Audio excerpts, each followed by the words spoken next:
Hello everyone, welcome back to the series. We're getting Ryu all the way up from Rookie to Master, and we are up to Diamond 3? Diamond 4? I don't even know. We're very far along.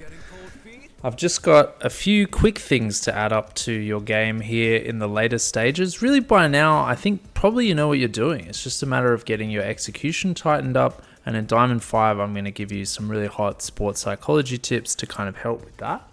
But in the meantime, I do want to introduce one very important concept and maybe a little drill that we should recognize from much earlier in the series to help us practice this concept. And that's kind of knowing your distances. This is obviously really big in neutral, but it's easier to practice in the corner. And the main thing here that I want to talk about is not being jab happy. This is something that really massively improved my game when I started doing it. When you're a beginner, you're often thinking, when it's my turn, I've got to put out a button to stop my opponent coming in and throwing me or just continuing their pressure mindlessly. And you default to jab because it's quick. But jab's often really bad because it doesn't reach your opponent. And you always want to be aware of how minus your opponent is. By the time you get up here to diamond, you should be pretty familiar with your opponent's frame data. So you should know roughly how minus they are. It doesn't matter if you don't know that they're -7 and you think they're -5, as long as you don't think that they're -2 or -10, right? You're vaguely in the right region.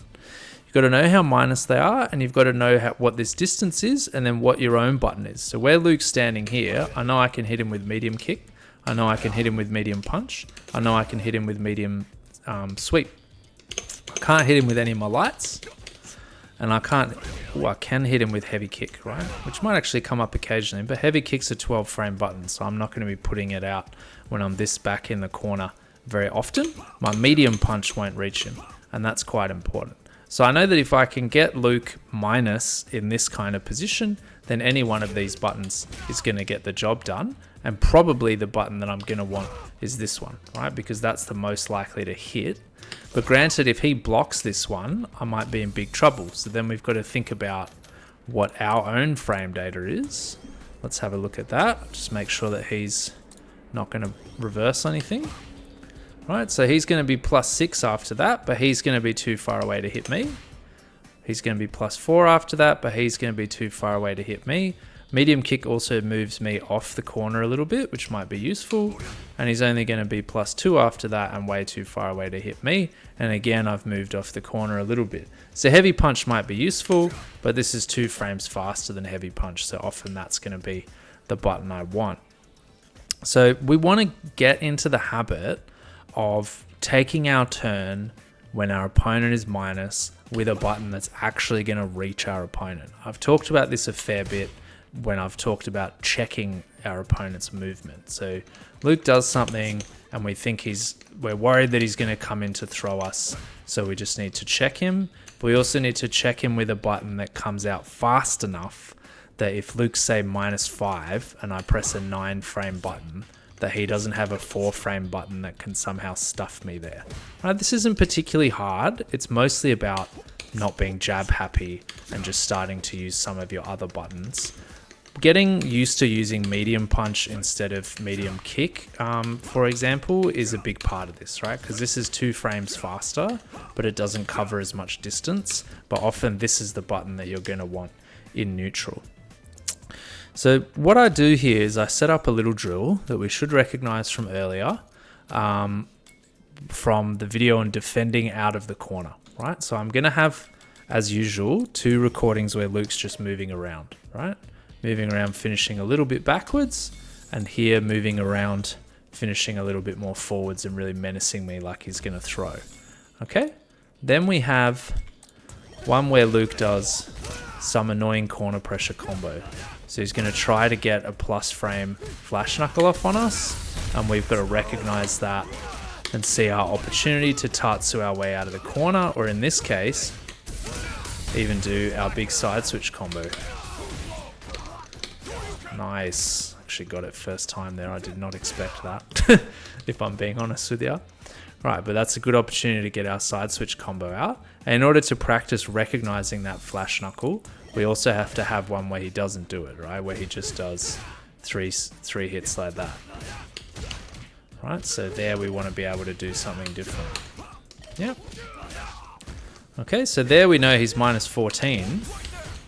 So if we're fast enough, we should be able to get our heavy punch punish out, right? But if we think we're too slow for that, then a medium kick is also good. And one thing I want to talk about here, which honestly I'm so sorry that I didn't introduce earlier in the series, because I feel like I use this all the time. I feel like it's one of the most important things to understand about fighting your way out of the corner.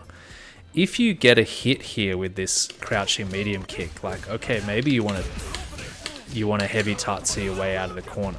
But often in these kind of situations, you're not going to get a hit, right? You're fighting your way out of the corner.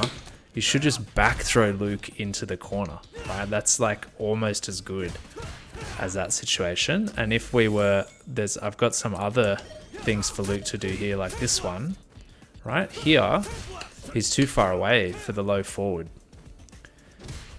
So here I want to know that I've got range on heavy punch. And this is a situation where Luke can definitely block because he's only minus 5 and my heavy punch is 10 frames. So my heavy punch is going to beat anything that Luke might want to do, like his crouching medium punch, but he's going to block, and then I want to back throw him, right? And sometimes I might want to do tech, right? But typically you're just going to want to go bang and back throw them. Now of course they can tech here, which is why I usually, if you do get the hit, then I would recommend tatsuing your way out of the corner. But remember that heavy tatsu doesn't combo off lights. So usually you're just going to want to back throw. Alright. So back throw people into the corner, that's really important. If you watch the pros, they will do it all the time. And I'm kind of surprised that people don't tech more when they're getting drive rushed at. I certainly do. Like when people drive rush at me out of the corner like this, I'm often teching because I know that they want to try to throw me into that corner. Very rarely will someone actually go into a hit combo there. Alright, the next thing I've got Luke doing is just his medium punch, which is like a really, really irritating spacing trap that Luke players like to do. Certainly that I liked to do when I was a Luke player. I've got him using the heavy kick there. From the starting point, that's really a good button. And this is what Lukes often do after that sequence. They do heavy kick because it pushes him back in front of you. But this is leaving me at +5, right? So I've got to know that I can combo out of it like that. Right, here I will reach him with the jab. But I've got to be fast enough. Okay, and then what else have I got Luke doing? Got one more thing. Yeah, just walking forward and throwing, right? And now we turn all of these on. And we're going to fight our way out of the corner. But the objective here is not to whiff the jab, right? Just want to let Luke do his things. Oh. Didn't press the right button. Oh, that was trouble. Oh, that was the wrong one there too.